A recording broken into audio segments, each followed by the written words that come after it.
Assalamualaikum warahmatullahi wabarakatuh.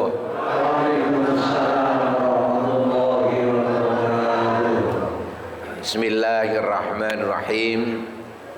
Alhamdulillah alladzi ja'ala hadhil jama'ah jama'atan mubarakah muttasiqan bita'allumi minal bidayati ila ma la nihayah. Asyhadu an la ilaha illallah wahdahu la syarika lah wa asyhadu anna Muhammadan abduhu wa rasuluh la nabiyya ba'dah. Allahumma fasalli wa sallim wa barik ala Sayyidina Muhammad ibn Abdillah wa ala alihi wa ashabihi wa man tabi'ahu wa nasarahu ila yaumil qiyamah. Amma ba'd. Yang sama-sama kita hormati para guru besar di Majelis Ukhuwah Islamiyah.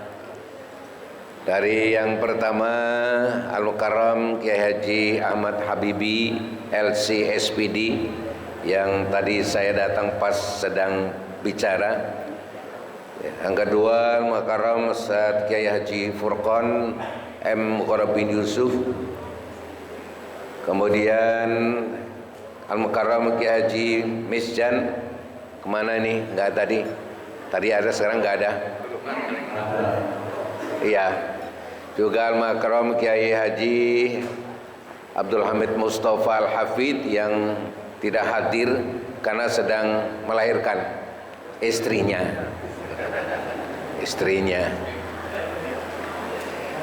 Teristimewa pengurus Majelis Ukhuwah yang sama-sama dengan saya nih, sama-sama udah meninggalkan dunia hitam. Bapak Haji Basroin Sopari, Ustadz Al-Mukarram Ustadz Daniel Abadi apa Daniel pribadi? Abadi Daniel terus berarti abadi ya. Alhamdulillah. Para alim yang mohon maaf saya tidak mungkin menyebutkan satu persatu, karena yang hadir ini alim semua, kalau disebutkan habis waktunya hanya untuk absen. Tapi semuanya saya hormati, saya ta'zimi. Teristimewa ibu-ibu yang saya muliakan. Yang pertama dan utama tentu kita sama-sama bersyukur pada Allah Subhanahu wa taala. Pagi hari ini hari yang istimewa karena ada pembukaan atau iftitah Majelis Ta'lim Ukhuwah Islamiyah yang sudah istirahat kira-kira sebulan lebih. Dalam sebulan lebihnya 2 bulan. Dalam rangka fokus ibadah bulan Ramadan. Pagi hari ini dibuka kembali oleh guru-guru kita, dan ada wajah baru yang diundang oleh pengurus untuk mengisi acara halal bihalal. Mudah-mudahan semua yang hadir, terutama guru-guru kita, dipanjangkan umurnya, diberkahkan rezekinya, berkah ilmunya, berkah keluarganya, berkah semuanya. Amin ya rabbal alamin. Salawat salam kita sampaikan pada Nabi kita Muhammad sallallahu alaihi wasallam. Kita selaku umatnya tentu selalu berharap mendapatkan syafaatnya. Amin ya rabbal alamin. Bapak Ibu yang berbahagia, di antara sekian banyak jamaah ini tentu ada yang sudah tidak asing melihat wajah saya, tapi barangkali masih ada yang asing, terutama ibu-ibu. Masih asing lihat wajah saya? Saya takut kalau nanti di rumah ditanya suaminya, siapa yang ceramah halal bihalal, tahu udah tua, hitam, rambutnya udah putih, lah kan gak enak. Oleh karena itu tadi nama sudah disebut oleh pembawa acara, nama saya Masruf Sudarto. Masruf itu nama khusus Islam, Sudarto nama Jawa. Sehingga nggak perlu nanya lagi dia Islam apa bukan, jelas Islam. Karena nggak mungkin orang Kristen namanya Masruf, ya kan? Sudarto jelas dari Jawa. Kalau ada orang Batak namanya pakai O, itu berarti udah tidak ori lagi. Saya ori. Jadi orang Jawa beragama Islam. Itu makanya namanya campuran Masyruf Sudarto. Kalau yang lain kan nama Arab semua. Ya kan? Ahmad Habibi. Arab-Araban semua, walaupun orang Kampung Mangga. Namanya nama Arab pada orang Kampung Mangga. Kalau saya ada ciri khas Sudarto, Jawa, Masya Allah. Asli, pakai shot lagi. Iya, itu harus pakai shot, asli. Masya Allah. Bapak Ibu yang berbahagia, apa yang saya sampaikan ini barangkali untuk jamaah masih ada manfaatnya. Kalau untuk guru-guru kita mah itu sama dengan saya kasih garam di laut, ya kan? Masya Allah. Saya juga heran kenapa yang dipercaya mengisi ceramah halal bihalal bukan diantara guru-guru kita. Apa alasannya coba? Halo? Iya. Padahal guru kita udah cukup 4 orang, Masya Allah, luar biasa. Ya, tapi nggak apa-apa, biar sekali-sekali saya ikut bergabung dengan majelis talim supaya tidak asing, ya, karena saya juga orang sini juga, orang Sungai Bambu, ya kan? Ada yang dari Sungai Bambu? Ada bapak-bapak yang dari Sungai Bambu? Namanya Suargo, sunya itu Sungai Bambu loh. Ini ukhuwah Islamnya namanya kan Suargo. Almarhum Pak Haji Wahab mengatakan Suargo, sunya Sungai Bambu nomor 1. Warakas nomor 2, Papanggu nomor 3. Nomor 1 Sungai Bambu. Walaupun jamaahnya paling sedikit, tapi nomor 1 namanya Sungai Bambu dulu. Nggak mungkin Wargosu. Karena yang paling banyak Warakas Wargosu, Sungai Bambu paling dikit. Enggak, dibalik Suargo, Masya Allah. Bapak Ibu yang berbahagia, halal bihalal ini kan tradisi, Bu. Halal bihalal itu tradisi yang secara seremonial, tapi esensinya itu ibadah. Apa itu esensi? Intinya, ya, secara seremonial halal bihalal ini tradisi. Tradisi kita yang diartikan halal bihalal itu maaf-maafan atau saling memaafkan. Itu orang Indonesia paling pintar, Bu. Orang Arab sendiri nggak ngerti kalau ditanya ma hadza halal bihalal, dia mesti nggak ngerti. Kita pintar, halal bihalal artinya maafan.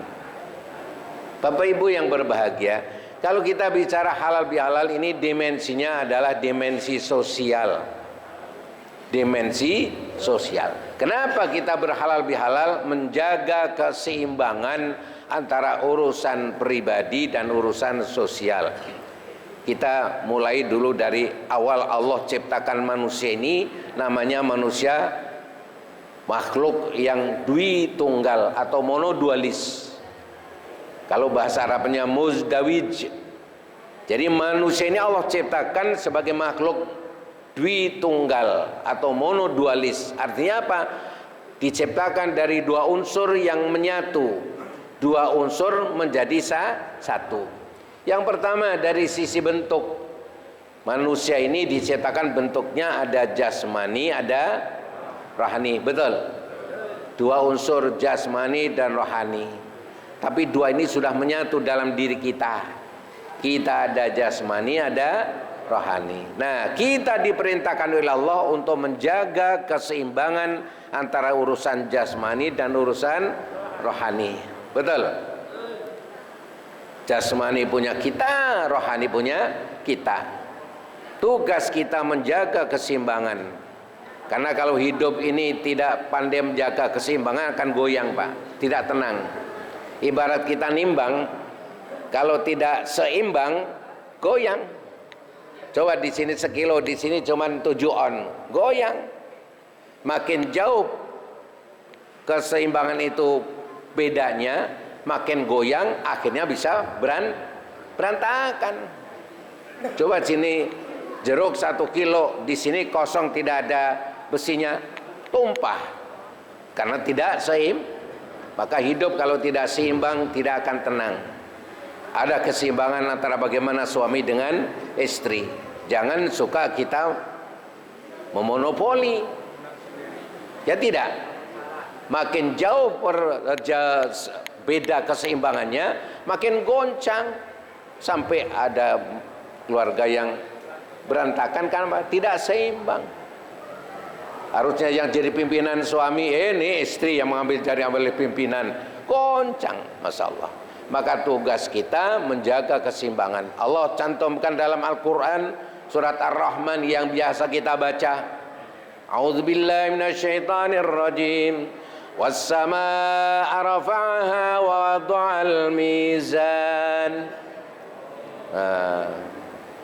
Alla tadghaw fil mizan. Betul. Terusnya bagaimana? Wa aqimul wazna bil qisti wa la tukhsirul mizan. Langit telah Allah tinggikan dan Allah menetapkan keseimbangan. Alla tadghaw fil mizan, jangan kamu rusak keseimbangan itu. Tuh. Dan tegakkan keseimbangan itu. Tegakkan keseimbangan. Wala tukhsirul mizan, jangan dikurangi. Artinya masing-masing punya porsi. Tapi ingat, seimbang bukan berarti harus sama. Bukan berarti harus satu dengan satu. Seimbang bukan berarti harus sama. Keseimbangan hak antara suami dan istri harus dijaga, tapi bukan berarti haknya istri sama dengan haknya suami. Masing-masing punya porsi yang berbeda. Ini yang perlu dijaga. Maka kalau kita pengen keluarga kita hidup tenang, jaga keseimbangan hak kewajiban suami istri, hak kewajiban anak, hak kewajiban orang tua. Demikian pula dalam hidup ini semuanya ada hak dan kewajiban yang harus kita tunaikan sesuai keseimbangan. Karena kita diberi tugas oleh Allah menjaga keseimbangan. Dan Allah menciptakan segala sesuatu selalu berpasang-pasangan. Nah, kalau kita tidak pandai menjaga pasangan, hancur. Contoh kemarin di Sumatera, ya. Karena pohonnya ditebang terus. Ditebang itu lawannya apa? Pasangannya. Kalau kita menebang, pasangannya lawannya apa? Menanam. Kalau ditebang terus tidak menanam, tidak seimbang, akhirnya berantakan, longsor, terjadi bencana. Betul? Masya Allah. Itulah maka kita diperintahkan oleh Allah menjaga keseimbangan. Dan halal bihalal ini dalam rangka menjaga keseimbangan antara urusan pribadi dan urusan sosial. Ingat, jadi yang pertama Allah ciptakan kita sebagai makhluk individu yang sekaligus sebagai makhluk sosial. Tadi dikatakan kita punya jasmani, punya rohani. Jaga keseimbangan jasmani dan rohaninya. Bagaimana kita dalam kehidupan, Pak? Kehidupan yang berlaku tiap hari, kita lebih banyak memperhatikan jasmani apa rohani? Halo? Jujur. Kita lebih banyak memperhatikan jasmani apa rohani? Jasmani. Contoh dalam memberikan santapan, dalam memberikan kebutuhan santapannya, lebih banyak santapan betul atau tidak? Bangun tidur udah minum air putih segelas, kata dokter itu sehat. Kemudian berangkat ke musola, pulang musola bikin kopi. Temennya kopi, roti, pisang goreng. Jam 7 bikin sarapan dari istri udah jadi nasi goreng. Betul? Berangkat ke kantor jam 9 keluar lagi teh manis dengan kue. Jam 12 siang makan siang. Jam 3 keluar lagi teh sore. Jam 7 malam makan. Jam 9 mau tidur masih nyari makanan lagi. Bagaimana enggak jasmaninya gemuk-gemuk? Jasmaninya sehat gemuk karena apa? Asupannya cukup, bukan cukup malah berlebih. Tapi rohaninya kacau. Rohaninya enggak pernah dikasih santapan rohaninya, akhirnya tidak seimbang. Cuman badannya gemuk tapi kelakuannya betul. Masya Allah. Karena apa? Rohani yang tidak perhatikan, padahal Allah menilai manusia bukan dari sisi jasmani, tapi yang dinilai oleh Allah sisi rohaninya. Dalam hadis katakan, innallaha la yang duru ila ajsamikum wala suwarikum walakin yang duru ila qulubikum wa amalikum. Sesungguhnya Allah menilai kalian, melihat kalian bukan dari si tubuhnya yang kuat, penampilannya yang menawan, tapi tidak. Yang dilihat adalah ila qulubikum wa amalikum, hati dan amal perbuatannya. Kalau sudah bilang hati, urusan jasmani apa rohani? Rohani. Maka rohani kita yang harus kita dahulukan. Kita ini terbalik, Pak. Jasmani yang kita utamakan, rohaninya kedodoran. Padahal harusnya rohaninya dulu yang kita utamakan. Karena baik buruknya manusia bukan ditentukan oleh jasmani, tapi baik buruknya manusia ditentukan oleh rohaninya. Jadi yang harus dipoles-poles ibu-ibu, itu rohaninya dulu dipoles. Jasmani boleh, tapi utamakan polesan rohani dulu. Dan pagi hari ini ibu sedang bermake up. Padahal tadi belum kesini juga udah make up dulu ya. Ada sejam tuh make up, tapi make up jasmani. Sekarang lagi make up rohani. Ingat jasmani, betapapun dipoles kayak apa, sampai gilirannya bakal busuk mati. Betul? Tapi rohani yang akan hidup tetap di hadapan Allah Subhanahu wa ta'ala. Ingat, innan nasa salah satu atlas, thuluthun lillah, wa thuluthun nafsihi, wa thuluthun lidodi. Manusia kalau sudah mati terpecah menjadi 3 bahagian. Sepertiga kembali kepada Allah, sepertiga kembali pada dirinya, sepertiga kembali ke tanah, makanan, ulat. Fa amma man huwa lillah, yang kembali kepada Allah apanya? Faruhuhu, rohaninya. Yang kembali kepada dirinya, fa amaluhu, amalnya. Yang kembali ke tanah, fa jasaduhu, jasadnya busuk dimakan ulat. Makanya yang harus kita utamakan rohani. Nih, pertama udah kena.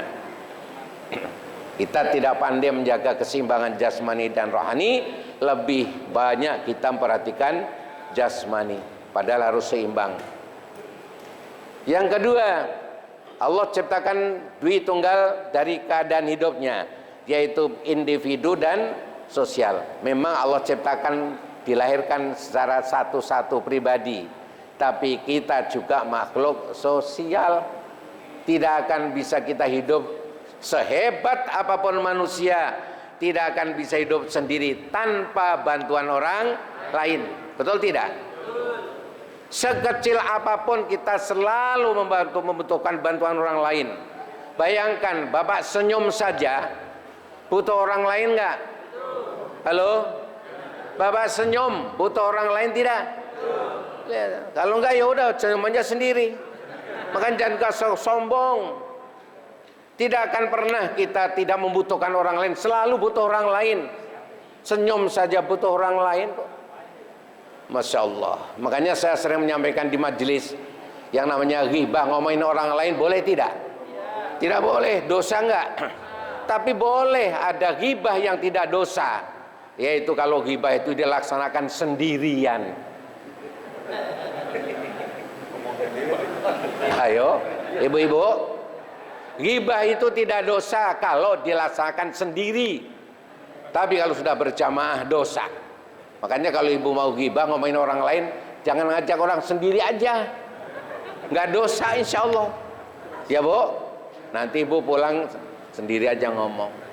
Bagaimana kalau sama HP Pak Ustadz? Kita kan suka ngegosip tapi dengan HP. Itu namanya sendiri apa ada lawannya? Ada lawannya. Sendiri aja. Masya Allah. Ingat, sekecil apapun kita butuh orang lain. Senyum saja butuh orang lain. Makanya jangan suka sombong. Hanya urusan pribadi, tapi ingat harus urusan sosial. Kenyataan dalam hidup hari-hari, orang lebih mendahulukan urusan pribadi apa sosial? Nah, pribadi udah kebalik lagi. Tadi jasmani rohani, jasmani duluan padahal harusnya rohani. Yang kedua, pribadi dan sosial. Lebih banyak orang mengutamakan urusan pribadi. Bahkan ada orang yang tidak peduli dengan urusan sosial. Di rumah melulu, jarang campur orang lain. Masya Allah. halal bihalal dalam rangka dimensi yang kedua ini, menciptakan keseimbangan antara urusan pribadi, urusan individu, dan urusan sosial. Masya Allah. Dan kita dahulukan urusan sosial lebih dahulu, baru urusan pribadi. Betul Pak? Betul. Bagaimana manusia yang paling baik? Pada suatu hari Rasulullah didatangi seorang laki-laki mengatakan, ya Rasulullah, ya ayun nasi ahabbu ilallah, manusia yang bagaimana yang disukai oleh Allah? Beliau mengatakan, ahabbun nasi ilallah anfa'uhum linnas. Orang yang paling disukai oleh Allah itu orang yang bermanfaat bagi orang lain, bukan hanya bagi diri sendiri saja. Ini menandakan maka urusan sosial, urusan pada orang lain harus didahulukan. Nah, untuk menciptakan hubungan yang baik antara satu dengan orang yang lain, maka ini perlu namanya halal bihalal, memaafkan supaya hubungannya harmonis. Supaya hubungannya harmonis. Coba sekarang masuk pada masalah halal bihalal. Tadi urusan maaf, memaafkan. Mana lebih mulia, memaafkan atau meminta maaf? Ayo, nggak kompak jawabannya nih. Saya ulangi, mana lebih mulia, memaafkan apa meminta maaf? Halo Ibu, saya ulangi, mana lebih mulia, minta maaf atau memaafkan?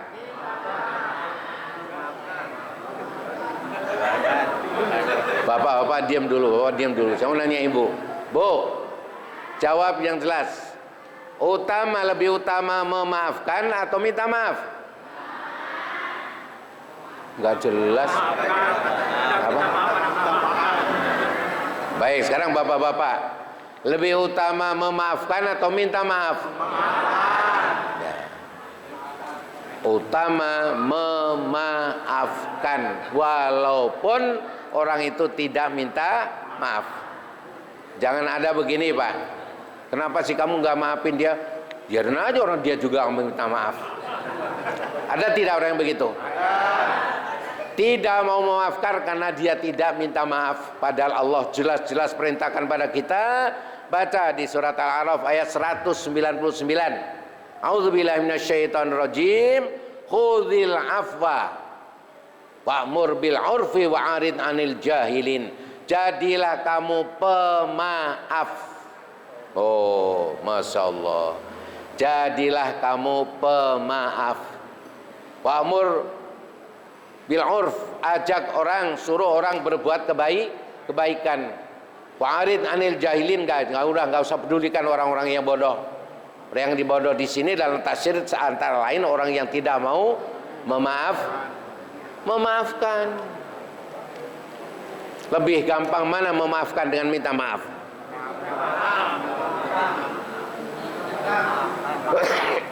Lebih gampang memaafkan, karena kalau memaafkan orangnya nggak ada pun kita cukup memaafkan dalam hati, ikhlaskan, nggak perlu harus di hadapan orangnya. Makanya nggak ada yang begini, enak aja maafin. Nah, ini yang begini, karena memaafkan tidak harus di depan orangnya, apalagi tidak harus nunggu dia minta maaf, tapi minta maaf harus langsung ketemu dengan, betul tidak? Makanya Allah perintahkan hudil afwa, jadilah kamu pemaaf. Kalau tidak ada halal bihalal, kalau tidak ada saling legowo, saling memaafkan, tidak akan mungkin tercipta silaturahim, tidak akan mungkin tercipta silaturahmi, hubungan kekerabatan yang penuh dengan kasih dan sayang. Wajib, ingat Pak, ada 3 hal yang wajib ditunaikan, tidak melihat kepada siapa, baik lain agama, lain bahasa, lain bangsa, tapi 3 ini harus tunaikan. Yaitu yang pertama apa? Menyambung tali kekerabatan, menciptakan hubungan yang baik antara sesama manusia. Kalau kita baca kitab namanya Sya'bul Iman karangan Maimun Al-Mahron, dikatakan di sana ada 3 hal yang wajib ditunaikan, dan ini kepada siapapun, tidak pandang bulu kepada lain agama, lain bangsa, lain apa sekalipun, tapi wajib tunaikan. Yang pertama as-silaturahim tadi, hubungan yang baik antara sesama manusia. Yang kedua, amanah. Kalau kita dapat amanah dari siapapun, amanah itu harus kita tunaikan. Yang ketiga, al-had, janji. Kita janji kepada siapapun, janji bayar utang, apalagi itu utangnya sama orang Cina yang non muslim, alah biarin aja, nggak gue bayar lah, walaupun saya janji. Terus kita nggak dosa. Kalau kita janji sama orang non muslim kemudian tidak kita tunaikan, nggak dosa. Wah, kalau janji sama ustadz, wah takut, kemudian ditunaikan. Tapi kalau janji sama orang non muslim, biarin aja lah. Ingat 3 itu, wajib kepada siapapun tunaikan. Menciptakan hubungan yang baik antara sesama manusia wajib kepada siapapun. Cuman ada pilah-pilah nanti dalam Al-Quran memang. Kalau orang itu memusuhi kita, bahkan akan menghancurkan Islam kita, perlu kita awan. Tapi selama mereka baik-baik saja sama kita, kita wajib berbaik sama mereka. Betul? Inilah silaturahim.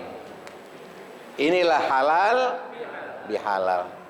Dan memaafkan itu ternyata, saya baca di sebuah artikel, yang buat artikel itu bukan orang Indonesia, orang Amerika, namanya Karen Schwartz.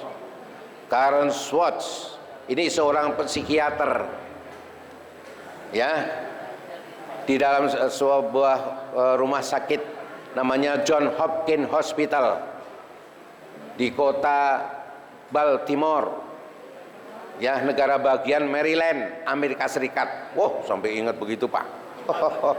Namanya Karen Schwartz, seorang psikiater di rumah sakit John Hopkins Hospital di kota Baltimore, negara bagian Maryland, Amerika Serikat. Itu dalam artikelnya dia mengatakan memaafkan orang lain, padahal dia non muslim Pak. Ini non muslim. Memaafkan orang lain itu punya manfaat secara jasmaniah maupun rohaniah.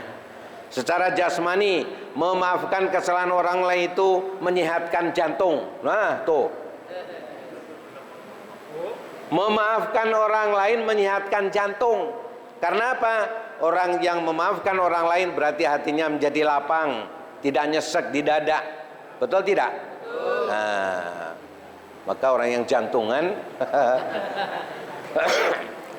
padahal yang ngomong ini bukan orang Islam. Yang ngomong mengadakan penyelidikan dari hasil, karena seorang psikiater Pak. Ternyata orang yang pemaaf jauh dari penyakit jantung. Masya Allah. Yang kedua, mempunyai imunitas yang tinggi, imun, tidak gampang terkena penyakit, imun. Kan ada orang dikit-dikit kena gerimis dikit aja, nggak ngaji. Betul? Maafin orang punya kesalahan, baik dia minta maaf maupun tidak minta maaf, maafkan orang lain, karena akan menyehatkan jantung kita, mempertebal daya tahan imunitas tubuh kita. Yang ketiga, ini yang suka banyak banget nih, normal tensinya. Apa tensi? Banyak yang darah tinggi, betul? Masya Allah. Memaafkan orang lain insya Allah relatif normal tekanan darahnya, nggak kena darah tinggi. Masya Allah. Yang ketiga, mentalnya dalam arti stabil. Kita kan mentalnya kadang-kadang kalau ada masalah dikit terus stres. Ya tidak, ada masalah sedikit stres. Wah, ini Masya Allah. Ternyata manfaat halal bihalal sangat besar sekali. Bukan hanya masalah nanti kalau kita sudah nggak punya, nanti masuk surga itu urusan nanti. Tapi di dunia saja halal bihalal manfaatnya langsung bisa dirasakan, baik secara rohani maupun jasmani. Mentalnya stabil berarti rohani. Jantungnya sehat, jasmani. Imunitas tubuh naik, jasmani. Betul tidak? Darah tensinya stabil, jasmani. Masya Allah, luar biasa. Yang ketiga, Allah ciptakan manusia sebagai dwi tunggal dalam tempat hidupnya, yaitu dunia dan akhirat. Dunia dan akhirat itu tempat hidup kita. Tadi Allah perintahkan kita harus menjaga keseimbangan. Pertama, keseimbangan antara jasmani dan rohani. Kedua, antara keseimbangan urusan pribadi dan urusan sosial. Yang ketiga, keseimbangan antara dunia dan akhirat. Mana lebih kita utamakan dalam hidup ini? Dunia, ya tidak? Jadi tiga-tiganya terbalik kita. Jasmani, rohani, yang harusnya dahulukan rohani baru jasmani, kita terbalik. Pribadi dan individu harusnya utamakan sosial dulu baru pribadi, terbalik. Yang ketiga, dunia dan akhirat, harusnya utamakan akhirat dulu baru dunia. Dunia Allah ciptakan untuk kita, tapi kita diciptakan Allah untuk akhirat. Dalam hadis qudsi Allah berfirman, "Innad dunya khuliqat lakum wa innakum khuliqtum lil akhirah." Dunia aku ciptakan untuk kalian wahai manusia, silakan. Makanya wabtaghi ma atakallahu ad-darul akhirah wa la tansa nasibaka minad dunya. Apa yang Allah ciptakan di dunia semuanya untuk kita. Memang Allah ciptakan dunia untuk kita. Innad dunya khuliqat lakum wa innakum khuliqtum lil akhirah. Tapi kamu manusia aku ciptakan untuk akhirat. Berarti stressing kita harus akhirat dahulu baru dunia. Tapi terbalik kenyataannya, kita dunia dulu baru akhirat. Malah ada yang nggak ingat sama sekali akhirat. Makanya sampai ada lagunya, dunia melulu. Ya tidak? Itu nasidah ria zaman dulu yang orang-orang tua. Ada lagu begitu. Karena apa? Karena kita tidak seimbang dalam memanage kehidupan dunia dan akhirat. Padahal semuanya harus berorientasi akhirat, Bapak. Bapak kerja, ya kan, untuk kebahagiaan akhirat. Bapak ngaji untuk kebahagiaan akhirat. Bapak berurusan apa saja itu untuk akhirat. Tadi karena kalau Allah katakan tadi, wabtaghi fima takallahu daral akhirah. Cari semua apa yang ada di dunia, aktivitas apa yang kamu lakukan itu untuk akhirat. Masya Allah. Cuman walatan sana sibaka minat dunia. Mentang-mentang untuk akhirat, ya kan? Begitu gajian 10 juta, sodakoin semua. Kan itu untuk akhirat. Ada yang begitu? Itu nekat namanya. Dan gak mungkin juga. Betul? Gak mungkin. Tapi kalau ada, itu bukannya bagus. Karena tadi walatan sana sibaka minat dunia. Sedikit saja yang dikirimkan ke akhirat untuk bahagia di sana. Tapi jangan lupakan nasib kamu di dunia. Masya Allah. Dan yang di akhirat itu kita selalu ingin diterima amal ibadah kita. Ini kalau dipanjangin lagi nggak habis-habis. Kenapa kita sholat, pengen sholat kita diterima oleh Allah? Kenapa kita puasa, ingin puasa kita diterima oleh Allah? Kenapa kita sodakoh kita ingin diterima oleh Allah? Karena amal ibadah kita yang diterima oleh Allah Subhanahu Wa Taala akan memberikan keutamaan, keistimewaan yang luar biasa. Salah satunya Allah akan bimbing orang itu menjadi orang yang lebih baik dari sebelumnya. Bapak kalau ditanya ibadah kita ini diterima oleh Allah, bisa ketahui nggak? Halo? Kita bisa tahu nggak ibadah kita diterima oleh Allah atau tidak? Atau saya bisa mengetahui nggak nih, puasanya Pak Endang ini diterima nggak kemarin ini? Bisa nggak? Bisa nggak saya mengetahui puasanya Pak Haji Ramli ini diterima apa enggak? Gampang, ada indikatornya Pak. Ada indikatornya.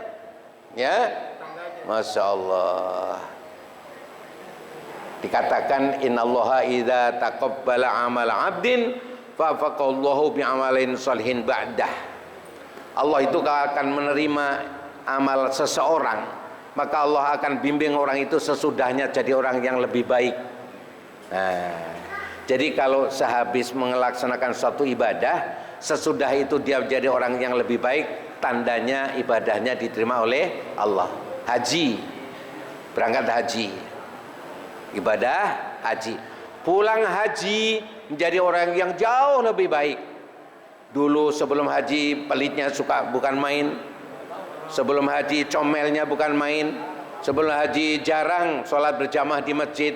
Sebelum haji jarang ngaji, tapi pulang haji jadi orang yang dermawan, bicaranya santun, rajin berjamaah sholatnya, rajin ngaji. Tandanya hajinya diterima oleh Allah, yang namanya haji mabrur. Itu indikator. Yang tadi dikatakan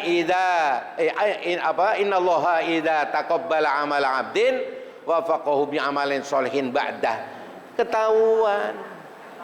Kalau kemarin habis puasa, setelah puasa nggak ada peningkatan,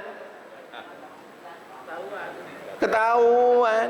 Tadi udah disinggung sama Kiai Ahmad Habibi LC SPD, ya kan? Syawal terus ada peningkatan. Itu salah satu langsung sebagai indikator tanda bahwa puasa kita diterima oleh Allah. Karena ada 3 kemungkinan, Pak. Mungkin puasa, sebelum puasa, setelah puasa malah lebih parah. Ada enggak? Sebelum puasa padahal sering ngaji, datang di majelis ukhuwah. Puasa sebulan. Selama puasa rajin ngaji, rajin sedekah, rajin tarawih, puasanya baik. Begitu selesai puasa malah enggak pernah ngaji lagi. Ada tidak? Nah, yang kedua, sebelum dan sesudahnya sama saja. Sebelum puasa begitu, udah puasa begitu juga. Dan yang ketiga, sesudah puasa menjadi lebih baik. Inilah tadi indikator. Masya Allah.